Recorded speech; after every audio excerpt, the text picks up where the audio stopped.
Immortality, Inc. by Robert Sheckley. So this book was copyright 1959, and I have this Bantam original paperback of this one. And it was like a short story before that. I forget the exact name, but that came out like I think a year earlier, and then he expanded that short story into this novel. It's Robert Sheckley's first novel, from what I can tell. It's probably one of his most popular ones. It was nominated for a Hugo in 1959, but he lost out to James Blish, A Case of Conscience, that year. And it's interesting because both of those books have some religious themes to them. And this book was fantastic. I'm a bit late to the party on Robert Sheckley. This is the first Sheckley book I've read, but Gareth over at Book Songs and Other Magic has talked a lot about Robert Sheckley, and if any of his other books are even close to this, he's going to be an author that I really like picking up and reading in between some other stuff. Maybe not a favorite author of mine, but man, this book just hit me just where I needed it. It was 150 pages. I basically read it in one day. I was on a bit of a vacation, had a down day, and I was on a lake in Wyoming, and there was just enough wind to keep the mosquitoes away, and I sat there and basically just devoured this book.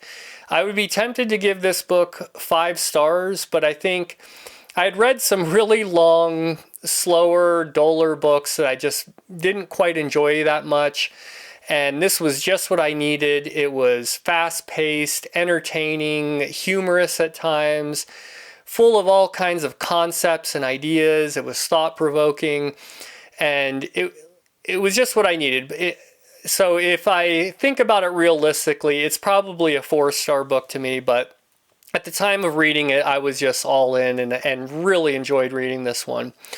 So what is this book about? So the main character in this one, his name is Thomas Blaine, and he's in, I think, the 1950s, about the year that Sheckley wrote this, and he's kind of in the midst of driving and having a car accident, a massive head-on accident, and time is kind of slowing down. He's thinking about this thing that's happening, and there's some kind of interesting things that happen around this head-on collision he has.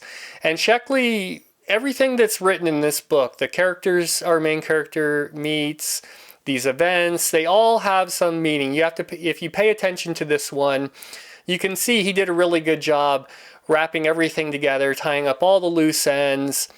Nothing is forgotten in this one, and it's one that you should really pay attention to every little bit as you're reading it.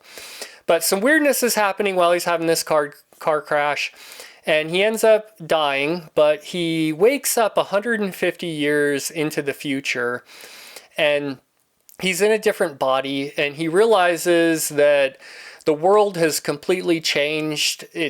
There's this whole new industry that's all kind of basically around the afterlife, because a man had proven that the afterlife exists, and this just kind of threw society and the whole world into a whole new way of life.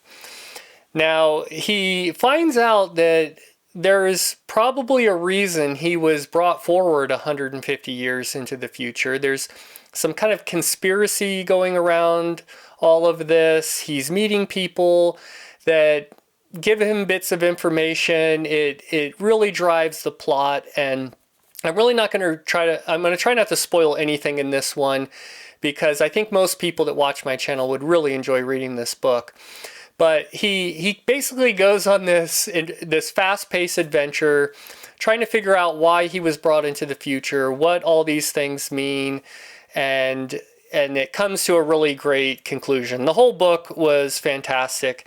And while I'm not going to spoil a lot of it, I do want to talk about a lot of the concepts he came up with in this one, because if you do have a kind of proven afterlife, there's a lot that can be done with that concept. And there's the scientific side of this, and there's the religious side of this, and he explores both of them, because there's basically been industries on both sides that have popped up in this future, and everywhere in between too.